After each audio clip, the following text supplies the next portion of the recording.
Hello and welcome to Chapter a Day Storytime at the Davenport Public Library. I am Nonna Angie and I'm so glad that you are reading this book with me. We're currently reading The Miraculous Journey of Edward Tulane by Kate DiCamillo. The illustrations are beautifully done by Bagram Iba Tulane. We'll be looking at them as we're reading through the book.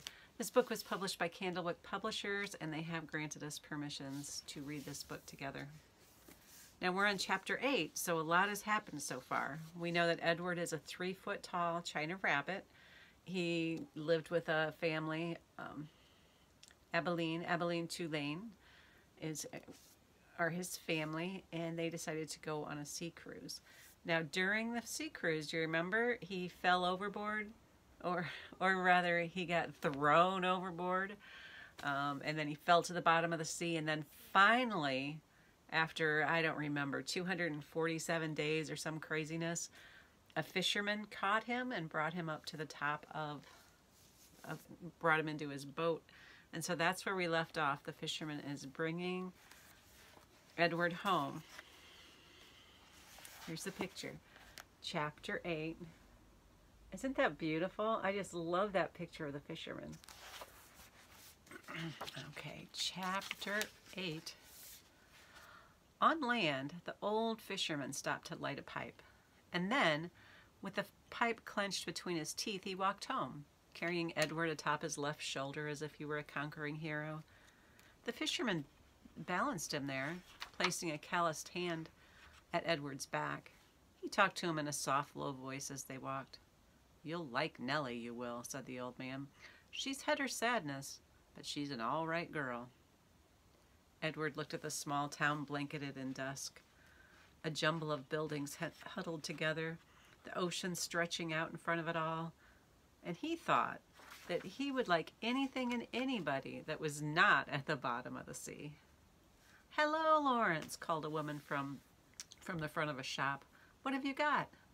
"Fresh catch," said the fisherman. "Fresh rabbit from the sea." He lifted his cap to the lady and he kept walking. "There you are now," said the fisherman, and he took his pipe out of his mouth and he pointed the stem at the star in the purpling sky. "There's your North Star right there. Don't never have to be lost when you know where that fellow is." Edward considered the brightness of the small star. "Do they all have names?" he wondered. "Listen at me," said the fisherman, talking to a toy. "Oh well, here we are then." And with Edward still on his shoulder, the fisherman walked up a stone-lined path and into a little green house. "Look here, Nellie," he said. "I've brought you something from the sea." "I don't want nothing from the sea," came a voice. "Aw, now, don't be like that, Nell. Come and see then." An old woman stepped out of the kitchen, wiping her hands on her apron. When she saw Edward, she dropped the apron and she clapped her hands together and she said, "Oh, Lawrence, you've brung me a rabbit." "Direct from the sea," said Lawrence. He took Edward off of his shoulder and he stood him on the floor and he held onto his hands and he made him take a deep bow in the direction of Nellie. "Oh," said Nellie, "here," and she clapped her hands together again and Lawrence passed Edward to her. Nellie held the rabbit out in front of her and she looked him over from tip to toe. She smiled. "Have you ever in your life seen anything so fine?" she asked. Edward felt immediately that Nellie was a very discerning woman. "She's beautiful," breathed Nellie. For a moment, Edward was confused. Was there some other object of beauty in the room? What will I call her? "Susanna?" said Lawrence. "Just right," said Nellie. "Susanna." She looked deep into Edward's eyes. "First off, Susanna will need some clothes, won't she?" So here's the fisherman and his wife, Nellie. She does look happy to have that rabbit. Chapter 9. Oh, I think that they're going to dress Edward up like a girl. Or should I say Susanna? And so Edward Tulane became Susanna. Nellie sewed several outfits for him.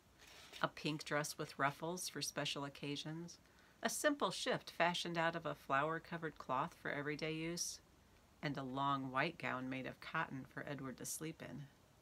In addition, she remade his ears, stripping them of the few pieces of fur that remained and designing him a new pair. "Oh," she told him when she was done, "you look lovely." He was horrified at first. He was, after all, a boy rabbit. He did not want to be dressed as a girl. And the outfits, even the special occasion dress, were so simple, so plain. They lacked the elegance and the artistry of his real clothes. But then Edward remembered lying on the ocean floor, the muck on his face and the stars so far away, and he said to himself, "What difference does it make, really? Wearing a dress won't hurt me." Besides, life in the little green house with the fisherman and his wife was sweet. Nellie loved to bake, and so she spent her day in the kitchen. She put Edward on the counter, and she leaned him up against the flour canister and arranged his dress around his knees. She bent his ears so that he could hear well.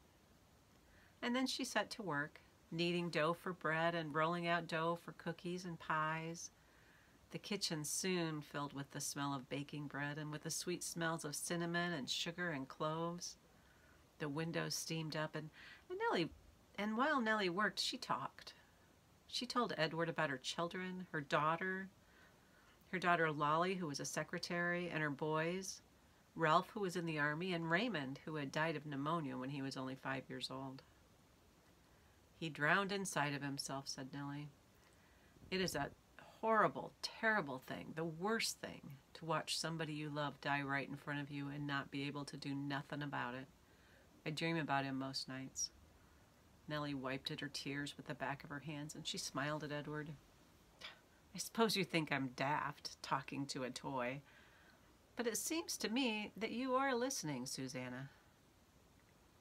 And Edward was surprised to discover that he was listening.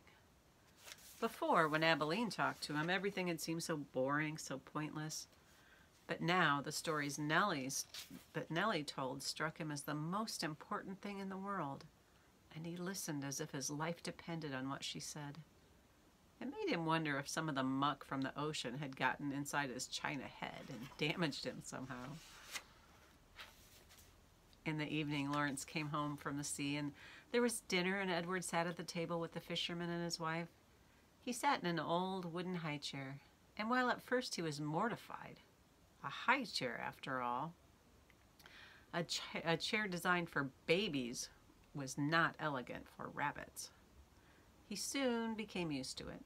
He liked being up high, looking out over the table instead of staring at the tablecloth, as he had at the Tulane household.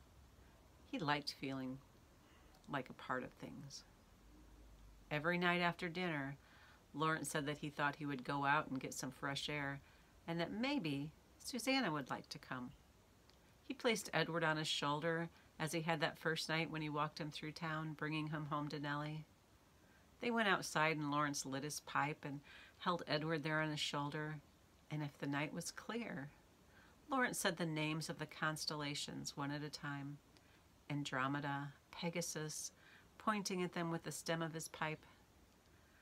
Edward loved looking up at the stars, and he loved the sounds of the constellation names. They were sweet in his ears.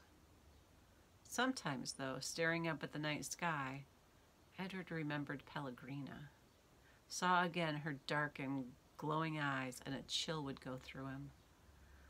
Warthogs, he would think, witches.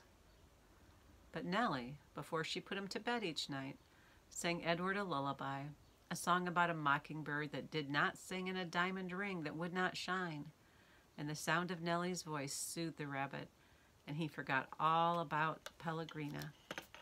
Life, for a very long time, was sweet. And then Lawrence and Nellie's daughter came for a visit. Oh, well, that's kind of ominous.